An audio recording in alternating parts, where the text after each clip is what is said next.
Seri 3 Pelangi di Langit Singasari. Sepasang ular naga di satu sarang. Cerita, Esa Mintarja. Audiobook, novel silat. Bab 24. Para panglima yang ada di halaman istana pun mulai gelisah. Mereka pun mulai dirayapi oleh prasangka yang serupa, bahwa Lembu Ampal telah mempermainkan mereka. Tetapi tatapan mata Tuanku Ranggawuni dan Tuanku Mahisa Cempaka itu meyakinkan. Bahkan Mahisa Agni pun telah bersiap pula. Saudara-saudara Tuanku Anusapati telah mengetahui apa yang akan segera terjadi, berkata Panglima itu di dalam hatinya. Dalam pada itu, sebenarnya lah bahwa Ranggawuni dan Mahisa Cempaka tidak berbuat licik seperti yang dicemaskan itu. Mereka benar-benar telah bergerak mendekati dinding kota. Pasukan yang terpencar di seputar kota itu dipimpin oleh senapati terpercaya yang dikendalikan oleh Witantra, Mahendra dan Ranggawuni serta Mahisa Cempaka sendiri. Menjelang pagi, para senapati dari pasukan pengawal dan pelayan dalam hampir tidak sabar lagi menunggu. Menurut perhitungan mereka, waktu yang direncanakan seharusnya sudah lampau. Namun selagi mereka dicengkam oleh kegelisahan dan keraguan, mereka dikejutkan oleh hadirnya Lembu Ampal di antara mereka. "Apakah ada perubahan?" bertanya seorang senapati. "Tidak," sahut Lembu Ampal. "Tetapi kita sudah terlambat." "Memang ada kelembatan sedikit. Tetapi tidak berarti. Sebentar lagi, jalan-jalan kota menjadi ramai. Matahari akan segera terbit. Masih ada waktu." Saat ini para prajurit sedang menyusup ke dalam kota lewat pintu gerbang. Bagaimana dengan para penjaga? Mereka mempergunakan penyamaran. Pengalaman yang telah terjadi atas kedua senapati yang datang terdahulu memberikan pikiran kepada kami untuk melakukannya. Tidak lewat sebuah pintu gerbang, tetapi beberapa. Jika jumlahnya terlampau banyak, mereka yang bertugas di gerbang akan segera menjadi curiga. Memang. Tetapi dalam pada itu, prajurit-prajurit yang lain kini sudah siap mengelilingi dinding kota. Para senapati itu pun mengangguk-angguk. Tetapi ketika mereka menengadahkan kepala, mereka melihat langit sudah menjadi semakin merah. Hampir pagi. Benar-benar hampir pagi. Semuanya sudah siap. Sebentar lagi akan terdengar tanda. Sementara aku berada di sini seperti yang direncanakan. Aku akan ikut memasuki halaman istana. Para prajurit masih saja merasa gelisah. Agaknya beberapa orang pedagang sudah memasuki gerbang sehingga apabila timbul perang yang memencar di kota, mereka akan dapat menjadi korban. Meskipun hal itu tidak diucapkan, namun agaknya Lembu Ampal dapat mengetahuinya, sehingga ia pun berkata, "Jangan cemas terhadap para penjual barang-barang dari luar yang memasuki gerbang kota. Mereka seluruhnya adalah orang-orang kita." "Ah, tidak mungkin. Percayalah. Kami telah menghentikan semua orang yang akan berjualan ke kota. Membeli barang-barang mereka dan kemudian membawanya masuk. Tetapi orang-orang kita pun yang kemudian mengangkutnya ke dalam kota dalam penyamaran yang rapi." Para prajurit yang sudah siap itu mengangguk-angguk. Namun salah seorang dari mereka berkata, "Tetapi sebentar lagi kota ini akan terbangun. Jalan-jalan akan menjadi ramai dan dengan demikian akan dapat timbul kericuhan dan korban yang tidak berarti. Mudah-mudahan kita akan segera mulai." Dalam pada itu, kedua panglima yang ada di dalam halaman pun menjadi semakin gelisah. Hampir saja mereka berdua mengambil sikap tersendiri menghadapi keadaan yang mereka anggap sangat gawat itu. Namun agaknya kelambatan itu tidak berkepanjangan. Sejenak kemudian para prajurit yang ada di dalam kota telah mendengar tanda bahaya yang meledak di gerbang sebelah utara yang kemudian menjalar ke seluruh kota. Tanda yang justru dibunyikan oleh prajurit-prajurit Singasari. Memang tanda itulah yang dipergunakan sebagai isyarat bagi seluruh kekuatan yang ada di dalam kota. Seperti yang sudah mereka bicarakan, maka keributan akan dimulai dari gerbang utara. Pasukan Ranggawuni dan Mahisa Cempaka sudah memperhitungkan bahwa akan terdengar bunyi tanda bahaya itu. Dan tanda itu pun dipergunakan pula oleh mereka sebagai isyarat bahwa perjuangan mereka harus segera dimulai. Namun demikian, untuk meyakinkan apakah pasukan memang sudah siap seluruhnya, di beberapa tempat akan dilontarkan panah-panah api dan panah sendaran dengan cirinya masing-masing. Tanda bahaya yang dibunyikan justru oleh prajurit Singasari itu benar-benar telah menggemparkan seluruh kota. Prajurit-prajurit yang tersebar itu pun segera mempersiapkan diri di tempat masing-masing. Pada saat itu pula lah, maka setiap prajurit dari pasukan pengawal dan pelayan dalam mengenakan lawe berwarna putih di pergelangannya. Demikian pula setiap kekuatan yang mendukung Ranggawuni dan Mahisa Cempaka. Prajurit-prajurit yang dipercaya oleh Tohjaya pengawal halaman istana pun segera bersiap pula. Tohjaya sendiri berada di bangsalnya, dikelilingi oleh pengawalnya yang terpercaya dan senjata telanjang di tangannya. "Apa yang sudah terjadi?" bertanya Tohjaya kepada pengawalnya. "Belum ada laporan yang kami terima tuanku," jawab senapati yang bertanggung jawab atas keamanannya. "Cepat usahakan untuk mengetahui apa yang terjadi." Dikejutkan oleh hadirnya Lembu Ampal di antara mereka. Beberapa orang pun kemudian berlari-larian di halaman. Penghubung-penghubung berkuda berderap di jalan-jalan kota. Baru beberapa saat kemudian, Tohjaya mendengar laporan bahwa sepasukan prajurit telah memasuki kota lewat gerbang sebelah utara, disusul oleh mereka yang memasuki kota lewat pintu gerbang sebelah barat dan prajurit-prajurit yang merembes melalui lorong-lorong sempit. Bagaimana dengan prajurit-prajurit Singasari? Mereka sedang berusaha menahan arus prajurit-prajurit itu. Prajurit-prajurit dari manakah mereka itu? Belum ada kepastian. Namun sementara dapat ditangkap keterangan bahwa mereka adalah pendukung-pendukung Ranggawuni dan Mahisa Cempaka. Gila. Mereka harus dibinasakan. Perintahkan untuk menangkap Ranggawuni dan Mahisa Cempaka hidup-hidup. Aku sendiri akan menghukum mereka. Aku akan menyayat kulit dan dagingnya dan membiarkan mereka mati perlahan-lahan. Perintah itu pun kemudian tersebar di antara para senapati. Ranggawuni dan Mahisa Cempaka harus ditangkap hidup-hidup. Tetapi ternyata bahwa pasukan yang menyerbu ke dalam kota itu mendesak semakin dalam. Bahkan pada saatnya, para prajurit di kedua belah pihak melihat panah berapi yang melontar ke pusat kota, beberapa kali berturut-turut. Itu adalah isyarat bahwa kekuatan yang ada di dalam kota pun harus mulai bergerak. Justru setelah sebagian besar prajurit Singasari dikirim ke perbatasan dan berhasil menahan arus kekuatan dari luar kota. "Kita harus segera mulai," berkata Lembu Ampal. Senapati yang bertanggung jawab pun kemudian memberikan isyarat. Beberapa orang segera berteriak bersama-sama, meneriakkan aba-aba yang kemudian disahut oleh orang-orang lain yang berpencaran di halaman-halaman. Setiap aba yang didengar oleh kelompok-kelompok lain, segera ditirukan. Dengan demikian maka aba-aba itu pun segera merata di seluruh kota. Para prajurit yang ada di halaman itu pun segera berloncatan keluar dari persembunyiannya. Mereka dalam waktu yang dekat telah berada di dalam kelompok-kelompok kecil. Karena jumlah mereka memang tidak begitu banyak, maka mereka pun segera memilih sasaran seperti yang sudah mereka rencanakan. Kekisruhan segera terjadi di dalam kota. Pertempuran segera menjalar kemana-mana. Kelompok-kelompok terpencil yang tidak mendengar teriakan aba-aba dari induk pasukannya, berpegangan kepada isyarat yang dilihatnya. Dengan demikian, maka kota Singasari benar-benar bagaikan diaduk oleh benturan senjata. Di mana-mana telah terjadi perang dalam kelompok-kelompok kecil. Prajurit Singasari menjadi bingung. Mereka mendapat perintah untuk pergi ke gerbang-gerbang kota. Tetapi tiba-tiba saja mereka telah berpapasan dengan lawan yang bertebaran. "Orang Rajasa," teriak seorang senapati. "Mereka telah memberontak. Marilah, kita hancurkan mereka." Prajurit-prajurit yang merasa dirinya mendapat kepercayaan Tohjaya itu pun segera berusaha untuk menumpas orang-orang Rajasa. Tetapi di bagian lain, prajurit-prajurit itu berteriak. "Orang-orang Sinelir." Mereka mendendam karena seorang senapatinya telah dibunuh oleh Tuanku Tohjaya. "Binasakan mereka." Seorang senapati kemudian memerintahkan seorang penghubung untuk menyampaikan kepada senapati yang bertugas di halaman istana, bahwa di luar halaman telah terjadi benturan senjata antara orang Rajasa melawan para prajurit yang sedang mendapat kepercayaan Maharaja di Singasari. Mereka iri hati dan dengki. Penghubung itu pun kemudian dengan hati-hati menyusup mendekati pintu gerbang istana.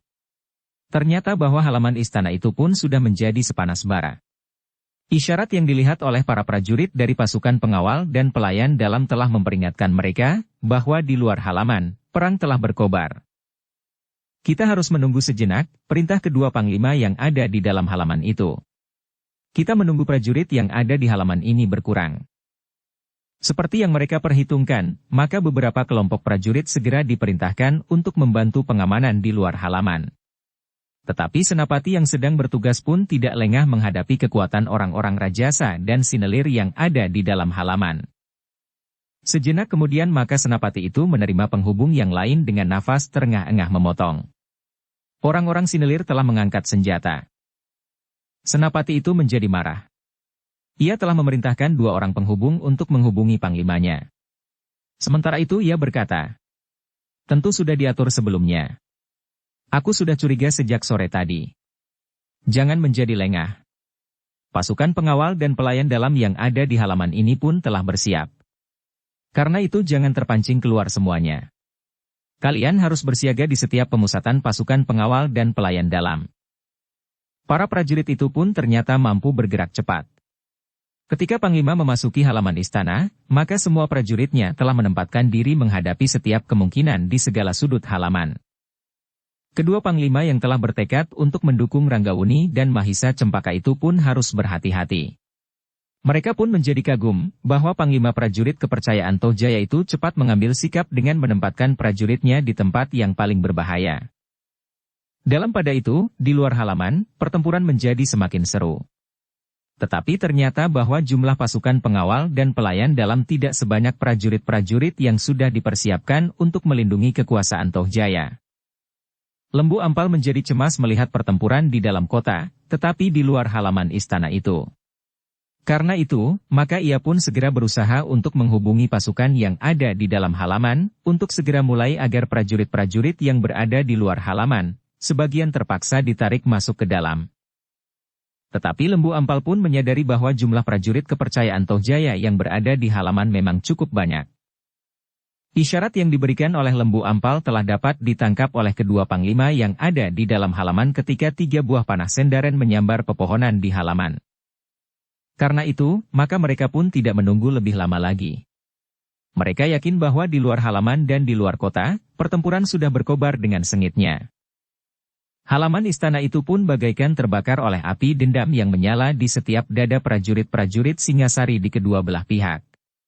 Hampir di setiap sudut dan regol telah terjadi pertempuran. Perang berubuh yang kisruh.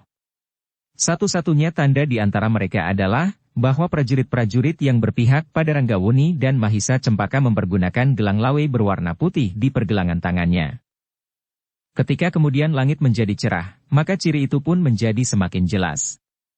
Namun dengan demikian menjadi semakin jelas pula, bahwa jumlah prajurit yang berpihak kepada Ranggawuni dan Mahisa Cempaka ternyata lebih sedikit dari jumlah prajurit-prajurit yang sudah dipersiapkan oleh Tohjaya, karena kecemasannya akan kesetiaan para pengawal dan pelayan dalam. Dalam pada itu, Tohjaya yang dikelilingi oleh prajurit-prajurit yang melindungi di istananya itu pun mengumpat-umpat tidak ada habis-habisnya. Setiap kali ia mendengar laporan tentang pertempuran yang terjadi, ia menggeram dengan garangnya. Betapapun jarak antara Tohjaya dan ibunya serasa menjadi semakin jauh, namun dalam keadaan itu, ia berteriak kepada panglima prajurit yang sudah ada di istana pula. "Lindungi ibunda Ken Umang sebaik-baiknya.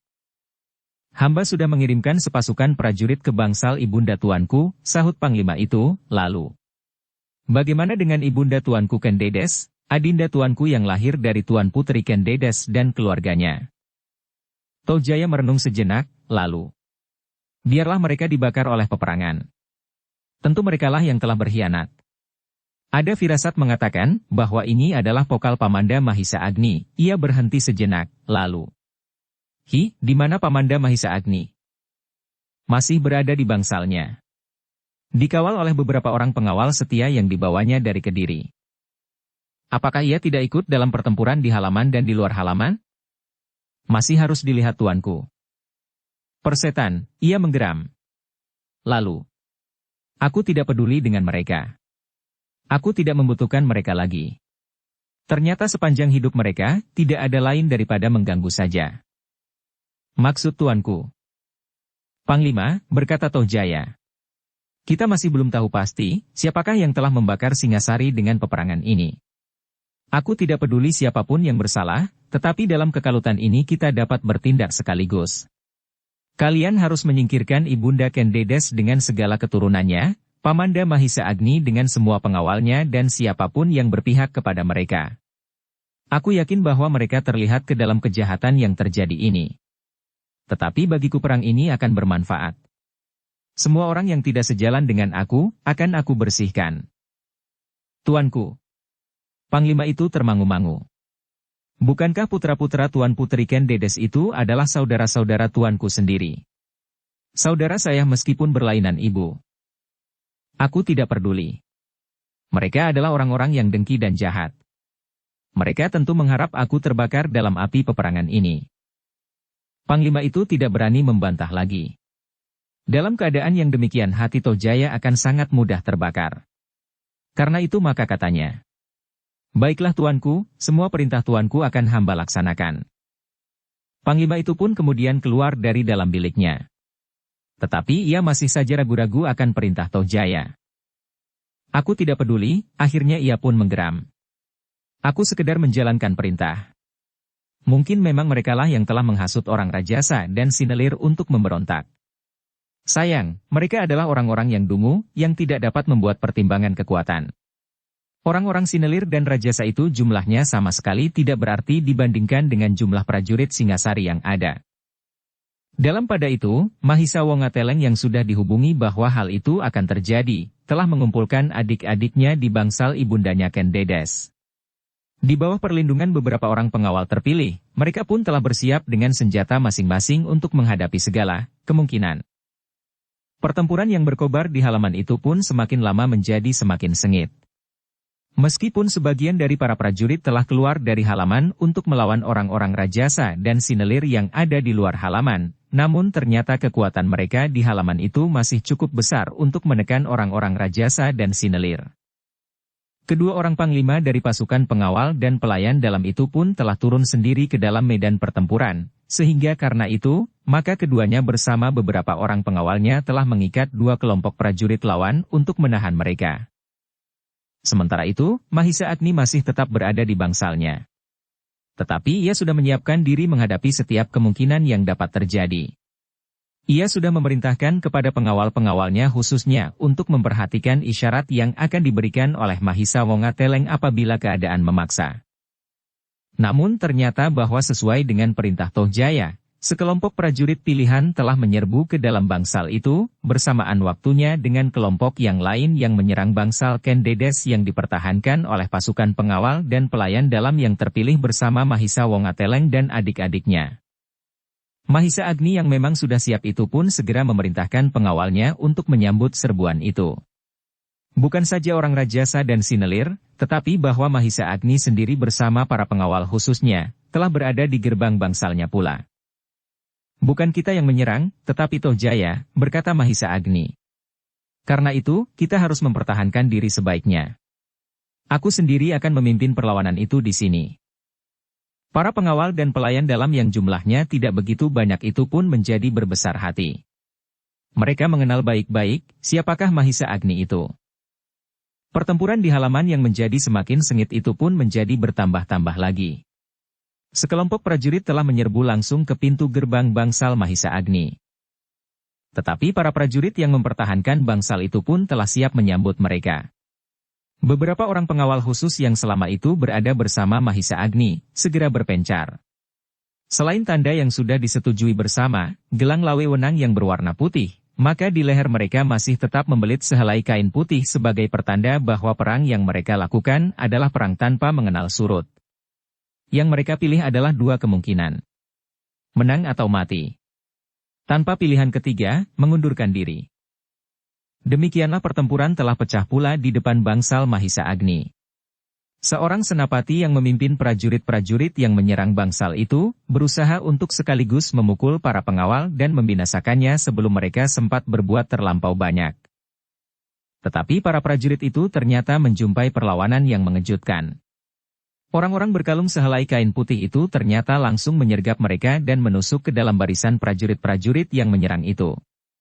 Disusul oleh sergapan para prajurit dari pasukan pengawal dan pelayan dalam yang merasa dirinya seakan-akan telah mengenakan selembar kain putih melilit di leher mereka pula.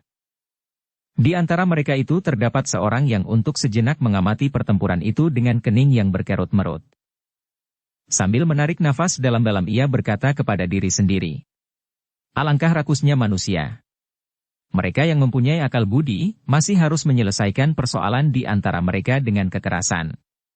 Seakan-akan manusia itu tidak dapat berbicara yang satu dengan yang lain untuk menyesuaikan kepentingan masing-masing. Namun kemudian Mahisa Agni meraba dadanya sendiri sambil berkata, "Termasuk aku sendiri." Mahisa Agni yang sedang merenung itu tiba-tiba terkejut ketika sebuah tombak terjulur ke dadanya. Dengan cekatan ia bergeser setapak sambil memiringkan tubuhnya. Namun dengan demikian ujung tombak itu meluncur tanpa menyentuh sasarannya sama sekali. Ketika orang yang menyerangnya itu kemudian menarik tombak pendeknya dan melangkah surut, maka Mahisa Agni pun melihat bahwa orang itu adalah senapati yang bertugas memimpin pasukan yang menyerang bangsalnya. Bersama dengan dua orang pengawalnya mereka berusaha untuk mengurung Mahisa Agni, agar tidak mengacaukan pasukannya yang sedang bertempur di muka bangsal itu. "Apakah kau menyadari apa yang kau lakukan?" bertanya Mahisa Agni. Senapati itu tidak menjawab. Dengan garangnya ia menyerang, disusul dengan serangan beruntun dari kedua orang pengawalnya. Namun Mahisa Agni masih sempat mengelakkan serangan itu. Dengan sigapnya ia bergeser dan meloncat. Kemudian hampir di luar pengamatan lawannya ia sudah berada di luar kepungan ketiga orang itu. "Aku masih ingin berbicara," berkata Mahisa Agni yang belum memegang senjata apapun. "Apakah kalian mau mendengar?" Senapati itu sama sekali tidak menghiraukannya. Ia menyerang sekali lagi dengan dahsyatnya. Tetapi serangannya sama sekali tidak berarti. "Hentikan sejenak. Aku akan berbicara," berkata Mahisa Agni pula. Tetapi, senapati itu sama sekali tidak menghiraukannya. Ia semakin merasa terhina dengan sikap Mahisa Agni itu. Karena itu, ia pun segera mempersiapkan diri untuk menyerangnya pula dengan tombak pendeknya. Namun dalam pada itu, kedua pengawalnya menjadi heran melihat sikap Mahisa Agni. Ia sama sekali tidak memegang senjata apapun di medan perang yang semakin seru itu. Bahkan ia masih saja mengelak sambil berusaha untuk berbicara kepada lawannya. "Dengarlah," desis Mahisa Agni. "Tidak ada yang dibicarakan," teriak senapati itu, lalu. "Bunuh semua orang Rajasa dan Sinelir. Bunuh semua pengawal berkalung kain putih itu. Aku akan membunuh Mahisa Agni." "Jadi kau tidak mau berbicara lagi?" bertanya Mahisa Agni. Senapati itu tidak menyahut. Tetapi ia berteriak kepada kedua pengawalnya. "Jangan tidur. Orang ini harus dibunuh." "Kalian tidak akan dapat membunuh aku," berkata Mahisa Agni. "Jika kau berkeras hati, maka kau dan seluruh anak buahmu akan terbunuh di sini." "Persetan. Jangan terlampau sombong. Akulah yang telah menaklukkan Kediri bersama Sri Rajasa Batara Sang Amurwa Bumi. Tidak ada orang lain yang dapat mengalahkan aku di seluruh Singasari.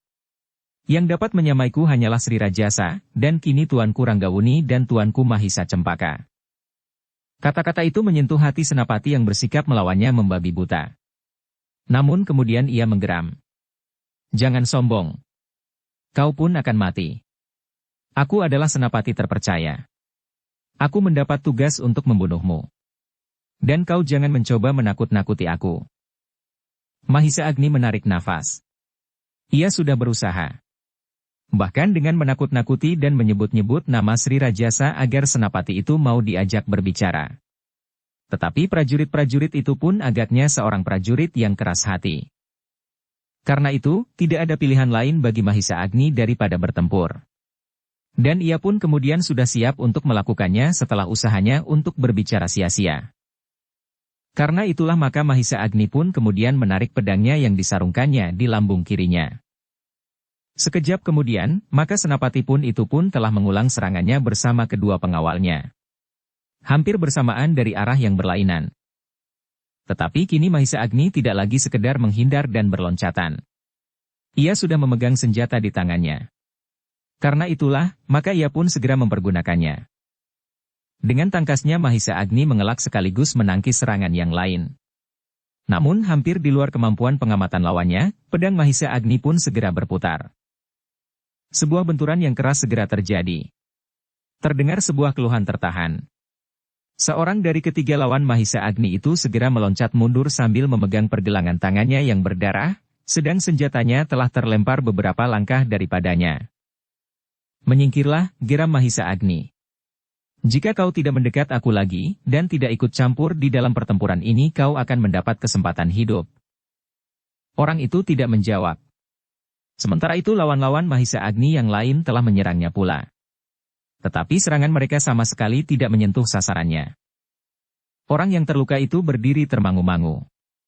Namun ketika dilihatnya seorang prajurit yang terkapar di tanah dengan sebuah tombak masih digenggamnya, maka ia pun segera memungut tombak itu.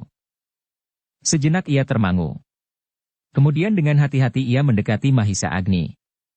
Tombak yang dipungutnya itu pun dipeganginya dengan tangan kirinya, karena tangan kanannya yang terluka. Tiba-tiba, ketika ia sudah membidik dengan saksama, tombak itu dilemparkannya ke arah punggung Mahisa Agni yang sedang berusaha menangkis serangan seorang lawannya. Tetapi ternyata bahwa Mahisa Agni tidak lengah. Ia dapat melihat sekilas lontaran tombak itu, sehingga ia sempat memiringkan tubuhnya sambil bergeser sejengkal. Tetapi tombak itu tidak terlempar dengan sia-sia. Sejenak kemudian terdengar teriakan nyaring. Tombak itu ternyata telah terhunjam ke dalam perut kawan prajurit yang melontarkannya itu sendiri. Seketika orang itu terlempar dan terbanting di tanah, untuk tidak bangkit lagi selama-lamanya. Gila, gila, prajurit yang melontarkan tombak itu berteriak. Kemarahan yang memuncak telah mencengkam otaknya. Demikian pula senapati yang bersama mereka telah melawan Mahisa Agni itu. Tetapi kemarahan mereka tidak banyak memberikan arti. Mahisa Agni pun kemudian melihat kenyataan, bahwa jumlah orang-orang Rajasa dan Sinelir yang tidak begitu banyak itu mulai terdesak. Bukan saja di hadapan bangsal Mahisa Agni, tetapi agaknya di mana-mana, di seluruh sudut halaman istana itu. Karena itu, memang tidak ada jalan lain daripada mengurangi jumlah lawannya. Dan jika di antara mereka itu terbunuh, hal itu tentu tidak akan dapat dihindarinya lagi. Juga apabila pada suatu saat, ia sendirilah yang terbunuh di peperangan itu.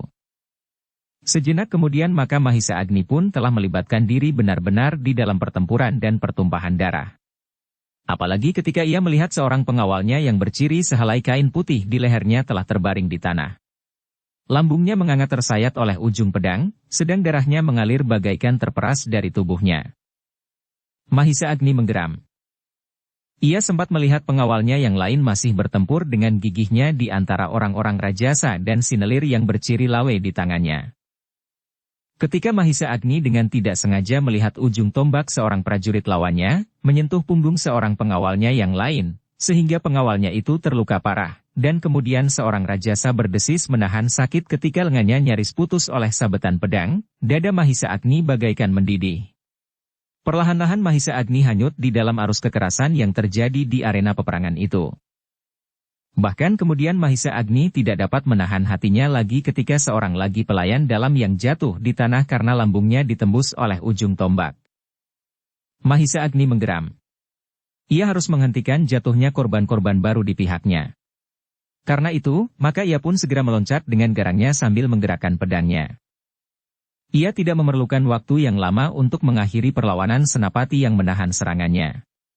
Senapati itu pun segera terlempar sambil mengerang.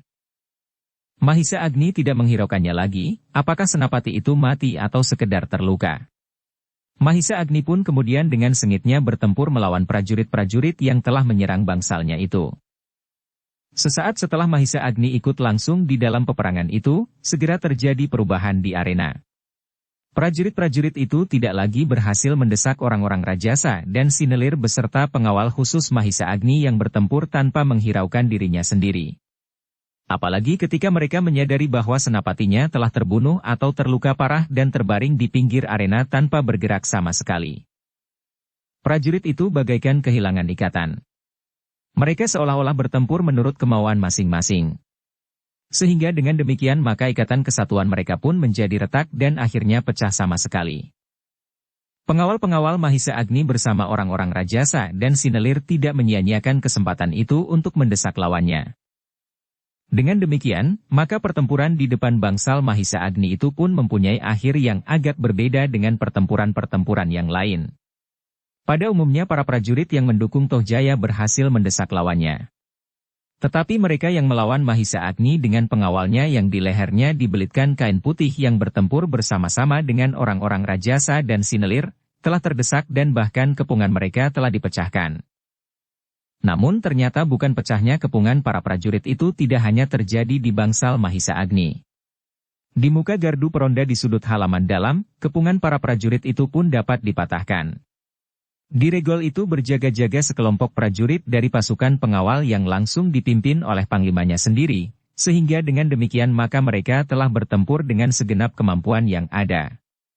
Seperti para pengawal yang bertempur bersama Mahisa Agni, maka mereka pun hanya mempunyai dua pilihan.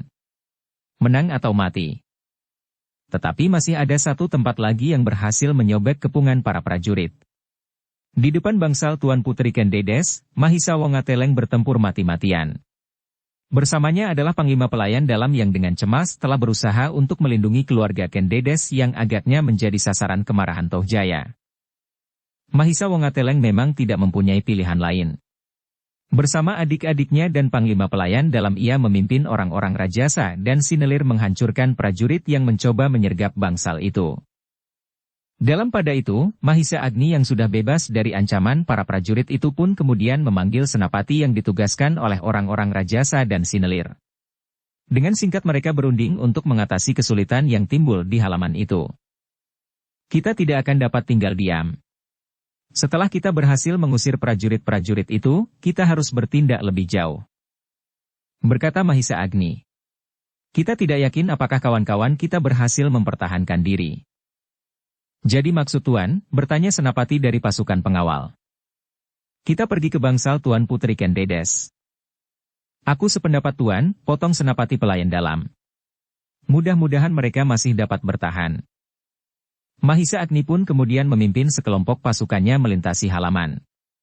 Di beberapa tempat mereka memang harus berhenti sejenak. Tetapi mereka mencoba menghindari pertempuran yang dapat mengikat mereka. Cepat, berkata Mahisa Agni. Tetapi sekelompok prajurit yang melihatnya tidak melepaskannya. Mereka pun dengan serta-merta telah mengejar sekelompok lawan yang mengikuti Mahisa Agni. Jangan hiraukan. Adalah kebetulan sekali jika mereka mengikuti kita. Lawannya akan sedikit mendapat keringanan. Pengikut-pengikut Mahisa Agni itu tidak menjawab. Tetapi mereka pun sependapat. Seperti yang diperhitungkan oleh Mahisa Agni, maka orang-orang Sinelir dan Rajasa yang sedang bertempur dan ditinggalkan oleh sebagian dari lawan-lawannya menjadi agak lapang. Mereka tidak harus memeras keringat sampai titik terakhir, dan kemudian dengan terengah-engah mencoba menyelamatkan hidup mereka. Ketika Mahisa Agni mendekati bangsal Tuan Putri Kendedes, maka hatinya menjadi lega. Ia melihat bahwa Mahisa Wongateleng dan Panglima dalam yang bertempur di sekitar bangsal itu telah berhasil mendesak lawannya sehingga sebagian besar dari mereka telah terusir. Yang masih ada hanyalah orang-orang yang keras kepala dan tidak mau melihat kenyataan bahwa mereka tidak akan dapat berhasil menerobos memasuki bangsal itu. Kedatangan Mahisa Agni telah menambah mantap orang-orang Rajasa dan Sinelir yang sedang bertempur bersama Mahisa Wongateleng. Karena itu, maka mereka pun bertempur semakin gigih. Senjata mereka berputaran dan korban pun berjatuhan semakin banyak. Bagaimana keadaan Tuan? Bertanya Mahisa Agni. Kami berhasil Paman, jawab Mahisa Wongateleng. Jika demikian, baiklah. Aku akan menahan prajurit yang mengejarku, berkata Mahisa Agni. Dengan serta-merta maka Mahisa Agni pun kemudian memerintahkan pengikutnya untuk menyiapkan diri melawan sekelompok prajurit yang mengejarnya. Namun mereka bukan lawan yang cukup kuat. Sejenak kemudian mereka pun telah pecah dan berlari-larian memencar mencari kawan-kawannya yang lain dan menggabungkan diri di arena pertempuran yang lain. Dalam pada itu, Panglima pasukan pengawal pun telah meninggalkan tempatnya pula untuk menolong pasukannya yang terdesak di beberapa bagian dari arena di halaman istana itu. Bahkan sebagian besar dari lingkaran-lingkaran pertempuran benar-benar telah dikuasai oleh prajurit yang setia kepada Tohjaya. Sementara itu, lembu ampal yang bertempur di luar dinding istana pun harus berjuang mati-matian untuk dapat bertahan. Jumlah orang-orang Rajasa dan Sinelir memang tidak cukup banyak. Sebenarnya lah, bahwa mereka mengharapkan bantuan yang datang dari luar kota, untuk membantu menahan sergapan prajurit-prajurit yang sedang marah sekaligus mencari muka. Betapa usaha lembu ampal untuk menolong orang-orang Rajasa dan Sinelir, namun mereka tidak akan dapat berbuat melampaui kemampuan mereka. Karena itu, maka orang-orang Rajasa dan Sinelir semakin lama menjadi semakin terdesak menjauhi dinding istana. Dalam pada itu, di dalam istana, Mahisa Agni, kedua panglima, Mahisa Wongateleng dan orang-orang terpilih hanya mampu menolong pasukan pengawal dan pelayan dalam yang berada di sekitarnya dan terbatas sekali. Tetapi keadaannya masih agak lebih baik dengan kawan-kawannya yang berada di luar dinding istana. Namun dalam pada itu, pertempuran di pintu gerbang dan regol-regol lorong di dinding kota pun terjadi dengan sengitnya. Pasukan Ranggawuni dan Mahisa Cempaka melanda prajurit Singasari yang mempertahankan kota itu dengan dahsyatnya. Tetapi sebenarnya lah, bahwa pasukan Ranggawuni dan Mahisa Cempaka, bukannya yang berada di mulut gerbang Dapregol itu sajalah yang akan menerobos memasuki kota. Sebagian dari mereka, justru telah berada memasuki kota. Sebagian dari mereka, justru telah berada di dalam. Mereka memasuki kota tanpa bertempur sama sekali, karena mereka menyamar sebagai orang-orang yang akan berjualan hasil kerja mereka dan hasil bumi dari luar kota. Orang-orang itulah yang sudah berada di dalam. Mereka mencari tempat untuk menanggalkan pakaian penyamaran mereka dan mengenakan pakaian tempur yang sudah mereka bawa tersembunyi di bawah barang dagangan. Dengan tergesa-gesa mereka mengenakan lawe di pergelangan tangan sebagai ciri yang sudah ditentukan. Barulah kemudian mereka memencar. Mereka merayap mendekati dinding halaman istana dari segala jurusan. Bahkan mereka tidak langsung terjun ke arena pertempuran, karena beberapa orang di antara mereka sempat memasuki pintu-pintu rumah yang tertutup rapat. Dengan agak memaksa pintu-pintu itu pun terbuka. Penghuninya dengan gemetar menatap orang-orang yang tidak dikenalnya berdiri di depan pintu. "Jangan takut," berkata pengikut Ranggawuni dan Mahisa Cempaka. "Aku adalah prajurit-prajurit Singasari yang setia kepada sumbernya pemimpin pemerintahan yang sebenarnya. Kami adalah pendukung-pendukung Tuanku Ranggawuni dan Tuanku Mahisa Cempaka, keturunan Ken Dedes." Orang-orang itu bagaikan membeku sambil mendengar keterangan itu. "Nah, tenanglah. Kami akan berjuang bagi kalian melawan Tohjaya yang tamak." Sepeninggal orang-orang yang berdiri dengan senjata di tangan di muka pintu rumah-rumah mereka itu, barulah mereka mulai berpikir. Dan sebagian besar dari mereka mulai disentuh oleh harapan. Bukankah Tuanku Ranggawuni itu putra Tuanku Anusapati, sedangkan Tuanku Mahisa Cempaka adalah putra Tuanku Mahisa Wongateleng? Orang-orang yang mendatangi pintu-pintu rumah yang tertutup itu ternyata terkejut ketika mereka melihat seorang yang terluka berlari-lari memasuki halaman dan berusaha bersembunyi di balik dinding. Tetapi ketika orang yang terluka itu sedang berusaha menahan darah yang keluar dengan kain panjangnya, ia terkejut melihat beberapa orang mendatanginya. Meskipun ia sudah terluka, namun dengan sigapnya ia meloncat dan mengacukan senjatanya. "Kenapa kau Kisanak?" bertanya orang-orang yang baru datang. Orang yang terluka itu heran. Apakah orang-orang itu tidak mengetahui bahwa sedang terjadi perang di seluruh bagian kota di sekitar dinding istana? Namun tiba-tiba ketika terpandang olehnya gelang lawe di pergelangan tangannya maka orang yang terluka itu pun berkata, "Apakah kau menyadari bahwa lawe di tanganmu itu mempunyai arti?" "Tentu," jawab orang-orang itu. Dan hampir di luar kesadaran mereka, mereka pun serentak memandang pergelangan tangan orang yang terluka itu. Orang itu pun mengenakan lawe di tangannya meskipun sudah menjadi merah oleh darah. "Kau orang Rajasa atau Sinelir?"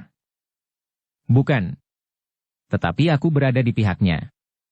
Aku adalah pembantu di rumah seorang senapati pasukan pengawal. Aku adalah pekatiknya."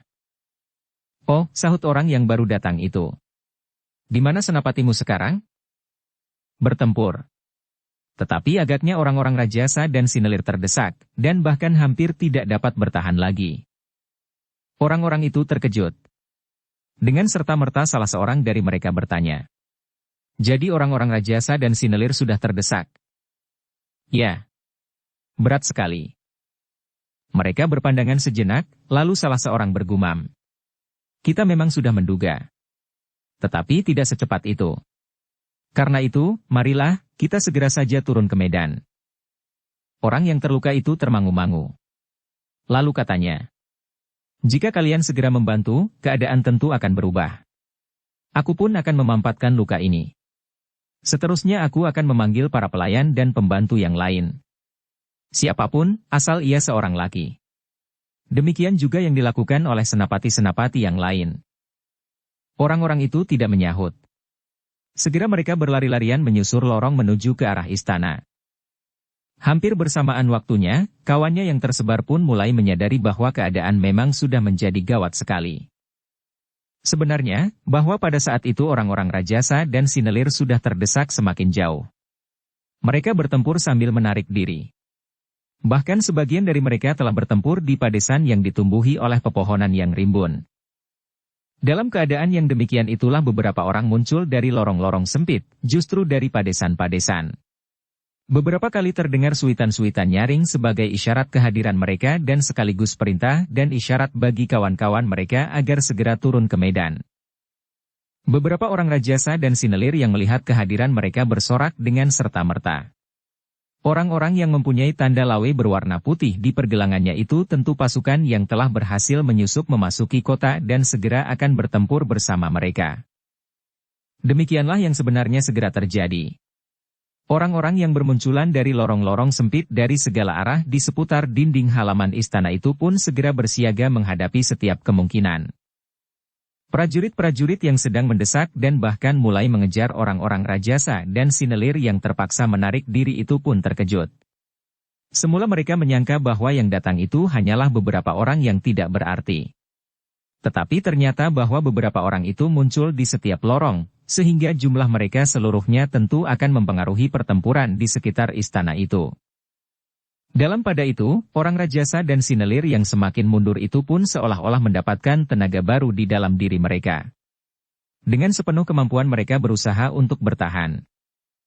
Sejenak kemudian, orang-orang yang bermunculan dari lorong-lorong itu pun telah terjun pula ke medan.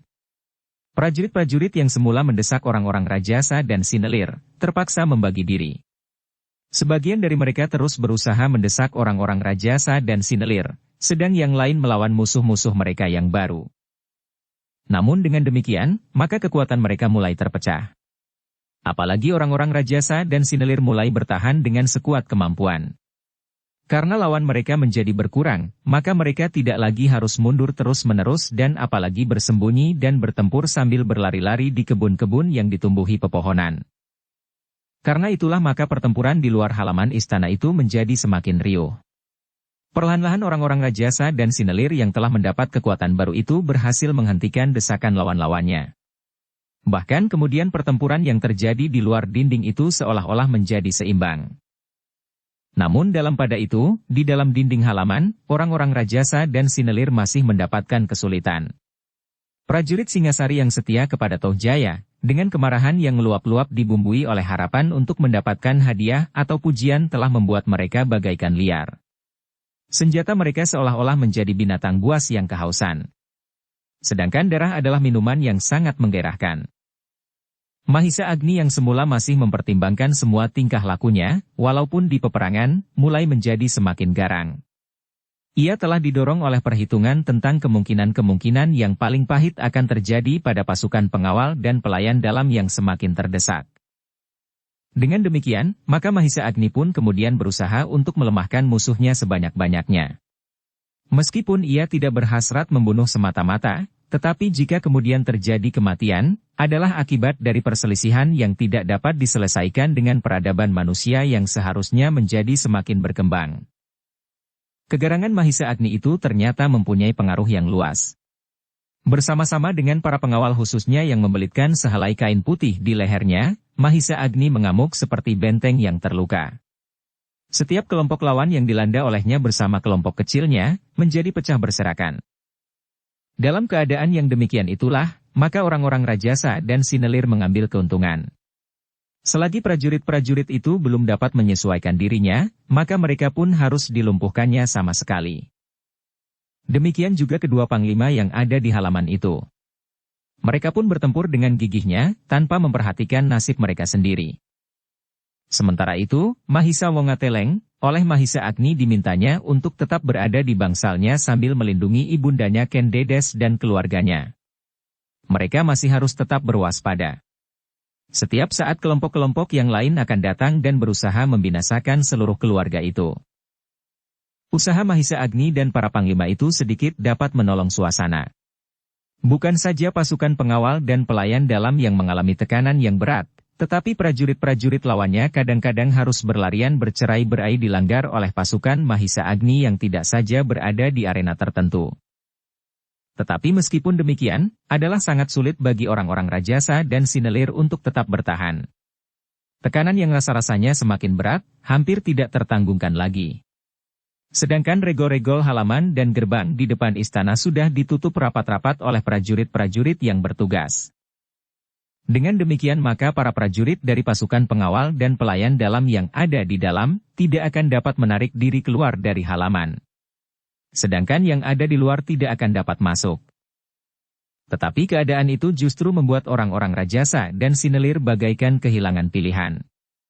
Tidak ada cara lain daripada bertempur sampai mati. Mereka yang berhati kecil, kadang-kadang hampir menjadi putus asa. Tetapi jika mereka melihat Mahisa Agni dan para pengawal khususnya mengamuk dan memecah setiap kelompok prajurit yang mencoba menghalanginya, maka keberanian mereka pun menjadi berkembang kembali. Dengan serta-merta mereka menyerbu dan mempergunakan kesempatan sebaik-baiknya. Prajurit yang sedang tercerai-berai itu pun kemudian diserang tanpa ragu-ragu, sehingga korban pun berjatuhan. Namun sekali lagi orang-orang Rajasa dan Sinelir harus mengakui kelebihan kekuatan para prajurit. Mereka selalu menekan orang-orang Rajasa dan Sinelir dengan jumlah yang seolah-olah tidak pernah berkurang, justru bertambah-tambah. Apalagi kemudian Panglima prajurit itu yang berada di Bangsal Tohjaya, setelah menerima laporan dari penghubungnya, segera mengambil keputusan. Perang ini harus cepat selesai. Jika tidak, maka Mahisa Agni akan mengurangi jumlah prajurit kita sedikit demi sedikit, sehingga akhirnya menjadi lemah. Jadi, bagaimana maksudmu? Ampun tuanku. Jika berkenan, maka hamba akan melepaskan prajurit-prajurit cadangan di sekitar Bangsal ini.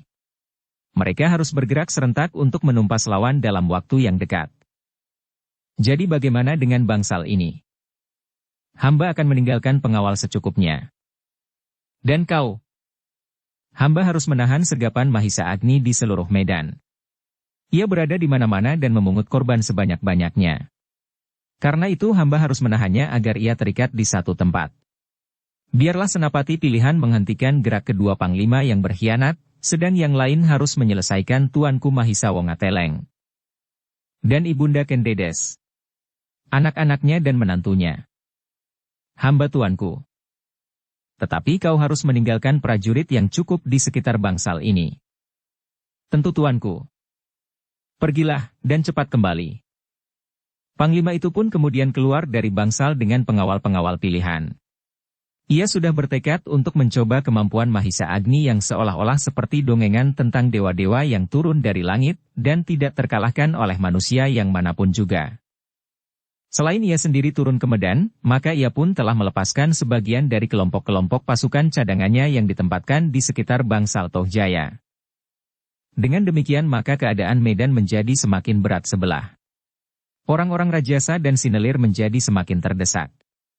Bahkan kemudian sekelompok prajurit telah berniat untuk membinasakan Mahisa Wongateleng dan saudaranya, sekaligus Kendedes dan menantunya, Ibu Ranggawuni. Mahisa Agni dan kedua panglima yang berada di pihak Ranggawuni menjadi gelisah. Mereka melihat gelombang yang seakan-akan bergulung-gulung datang melanda pasukan orang-orang Rajasa dan Sinelir. Beberapa orang senapati memang menjadi seakan-akan berputus asa, bahkan ada di antara mereka yang menjadi kecewa, seolah-olah mereka telah terjebak oleh rencana Ranggawuni dan Mahisa Cempaka. Kita harus hancur lebih dahulu. Baru kemudian mereka akan memetik buahnya. Namun dengan demikian, mereka yang menjadi berputus asa itu pun justru menjadi sangat berbahaya. Mereka bertempur tanpa pengekangan diri lagi. Bagi mereka sudah tidak ada pilihan lain kecuali mati. Dalam pada itu, di luar dinding istana, prajurit-prajurit dan rakyat yang berpihak kepada Ranggawuni semakin banyak berdatangan.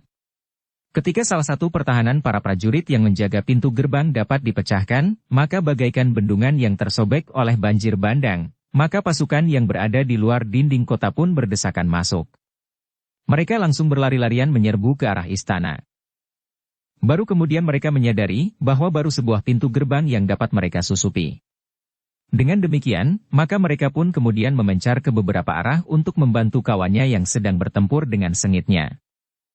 Sementara itu, Lembu Ampal menjadi agak berlega hati. Ia mulai yakin bahwa prajurit-prajurit yang mempertahankan istana itu pun akan segera dapat dipecahkan. Tetapi ternyata pertahanan di pintu-pintu gerbang halaman istana cukup rapat. Pintu-pintu besi yang besar telah diturunkan. Bukan saja di gerbang induk, tetapi di setiap pintu yang menembus keluar dinding halaman. Namun Lembu Ampal tidak saja dapat menikmati kemenangan yang perlahan-lahan mulai nampak di luar dinding istana. Tetapi ia mulai membayangkan bagaimanakah nasib orang-orang Rajasa dan Sinelir di dalam dinding istana. Tetapi Lembu Ampal sama sekali tidak menemukan sebuah regol pun yang terbuka. Untuk beberapa saat lamanya, Lembu Ampal mencari cara yang sebaik-baiknya, agar ia dapat membantu pasukan yang ada di dalam halaman. Meskipun di dalam halaman itu ada Mahisa Agni, kedua panglima dari pasukan pengawal dan pelayan dalam, Mahisa Wongateleng dan adik-adiknya, namun jumlah pasukannya tentu belum memadai untuk melawan prajurit yang terlampau kuat di dalam halaman itu. Di luar halaman, keadaan orang-orang Rajasa dan Sinelir menjadi semakin baik. Jumlah mereka semakin lama menjadi semakin bertambah dengan pasukan yang berhasil menyusup ke dalam kota. Meskipun jumlah mereka tidak melonjak terlampau cepat, karena baru sebuah regol yang dapat ditembus, namun keadaan mereka yang bertempur di luar kota sudah menjadi semakin baik dan meyakinkan. Dalam pada itu, tiba-tiba Lembu Ampal teringat, bagaimana ia di malam hari memasuki halaman tidak melalui regol yang manapun juga. Karena itu, maka ia pun segera menemui beberapa orang pemimpin kelompok dan memberikan beberapa petunjuk kepada mereka. Kita harus segera memasuki halaman. Jika tidak, keadaan kawan-kawan kita di dalam tentu akan menjadi sangat parah, berkata Lembu Ampal. Bagaimana kita dapat memasuki halaman istana itu? Bertanya seorang pemimpin kelompok. Memang tidak ada pintu regol yang dapat kita buka dari luar. Tetapi dinding itu tidak terlampau tinggi. Kita akan meloncatinya. Tidak terlampau tinggi. Tetapi kami tidak akan dapat meloncat begitu saja. Lembu Ampal mengerutkan keningnya. Memang kebanyakan prajurit tidak akan dapat meloncat begitu saja. Dengan ilmu yang wantah maka dinding itu memang terlampau tinggi. Carilah sebatang bambu. Kita akan memanjat naik, kemudian meloncat turun. Ia berhenti sejenak, lalu. Maksudku sebatang untuk kelompok, agar dapat bersama-sama meloncat beberapa orang sekaligus. Jika kita meloncat masuk seorang demi seorang, maka dada kita akan diterima oleh ujung tombak tanpa perlawanan. Tetapi jika 5-6 orang bersama-sama, maka keadaannya akan berbeda. Kawan-kawannya termenung sejenak. Mereka menyadari bahaya yang ada di balik dinding itu. Bahkan terbayang di angan-angan mereka ujung tombak yang mencuat seperti daun ilalang yang tumbuh dengan lebatnya. Tetapi kita harus masuk, desis seorang prajurit muda. Ya, sahut yang lain. Kita mencari beberapa batang bambu atau kayu yang cukup panjang. Di padesan itu. Beberapa orang pun kemudian berlari-larian mencari batang-batang bambu. Mereka tidak menghiraukan lagi pertempuran yang terjadi di luar dinding halaman, karena kawan-kawan mereka agaknya akan segera berhasil menguasai keadaan. Sejenak kemudian maka mereka pun telah kembali sambil membawa batang-batang bambu yang akan mereka pakai untuk memanjat. Hati-hatilah, berkata Lembu Ampal. Jagalah jangan sampai ujung bambumu mencuat dan nampak dari dalam. Jika mereka melihat lebih dahulu, maka mereka akan siap menunggu dengan ujung senjatanya. Prajurit-prajurit itu berpandangan sejenak. Namun mereka pun segera menyadari keadaan.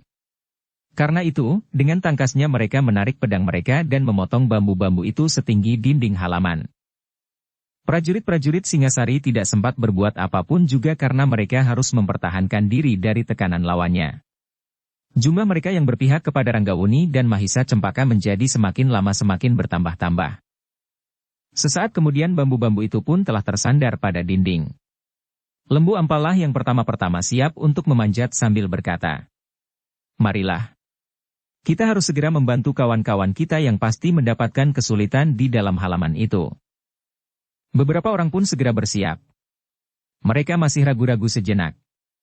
Namun ketika mereka melihat Lembu Ampal mulai memanjat, maka yang lain pun segera memanjat pula.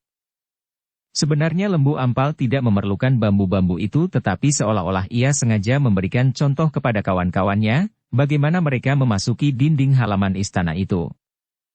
Ketika mereka sampai di bibir dinding halaman itu, maka Lembu Ampal pun segera memberikan isyarat. Kawan-kawannya segera berloncatan turun memasuki halaman dengan senjata terhunus. Beberapa orang prajurit yang sedang menekan dengan yakin akan dapat membinasakan orang-orang Rajasa dan Sinelir yang terdorong sampai ke sudut halaman itu pun terkejut bukan buatan. Mereka melihat beberapa orang tiba-tiba saja telah meloncat turun dengan senjata di tangan. Bahkan sebelum mereka sempat berbuat apa-apa, maka orang kedua telah memanjat pada setiap batang bambu yang tersandar pada dinding batu itu, dan yang sejenak kemudian telah meloncat masuk pula. Sejenak kemudian, seorang senapati yang menyadari keadaan, segera meneriakkan aba-aba. Beberapa orang prajurit pun segera menyerbu menyerang orang-orang yang meloncat memasuk halaman itu. Binasakan mereka, selagi jumlah mereka belum bertambah lagi. Namun ketika aba-aba itu diteriakkan, dan gemanya masih belum lenyap, maka orang-orang berikutnya telah memasuki halaman pula. Dengan demikian maka sekelompok prajurit dengan tergesa-gesa menyerang mereka. Mereka berdatangan dari segala arah. Meskipun demikian sebagian dari prajurit-prajurit itu masih harus tetap di tempatnya, karena mereka sedang terlibat di dalam pertempuran. Orang-orang Rajasa dan Sinelir yang tertekan sampai ke sudut, dan yang semula sudah tidak mengharapkan dapat lolos dari maut, sehingga mereka bertempur membabi buta karena putus asa, merasa sedikit berpengharapan. Yang pasti adalah lawan mereka berkurang, sehingga jika mereka harus mati, maka mereka akan dapat memperpanjang umurnya beberapa saat lagi. Pertempuran yang kemudian timbul antara para prajurit dan orang-orang yang berloncatan masuk itu pun menjadi semakin sengit. Prajurit yang kemudian mengepung mereka yang meloncat turun dari atas dinding batu itu menjadi semakin banyak pula. 1-2 orang masih berloncatan turun terus-menerus. Namun pada suatu saat, arus orang-orang yang meloncat dinding itu pun terhenti. Orang-orang yang sudah ada di dalam, dipimpin langsung oleh Lembu Ampal menjadi heran. Jumlah yang sudah ada di dalam itu masih terlampau sedikit. Sedang yang lain tiba-tiba saja menghentikan bantuannya. Belum banyak artinya, berkata Lembu Ampal di dalam hati. Namun bagi mereka yang sejak semula merasakan tekanan yang sangat berat di dalam halaman itu, merasa bahwa bantuan itu telah dapat menumbuhkan tekad yang baru di dalam dada masing-masing. Terlebih adalah mereka yang bertempur di dekat orang-orang itu meloncat dari luar halaman. Lembu Ampal menjadi termangu-mangu sejenak. Apakah orang-orang yang ada di luar dinding telah dapat ditekan pula sehingga mereka tidak dapat membantu pasukan yang ada di dalam? Tetapi Lembu Ampal tidak dapat merenungi hal itu terus-menerus. Ia pun segera sadar bahwa ia harus bertempur. Bukan merenung. Ternyata bahwa ketika Lembu Ampal mulai mengayunkan senjatanya dengan segenap kemampuannya, maka orang-orang yang mengepungnya terdesak surut meskipun tidak segera terpecah.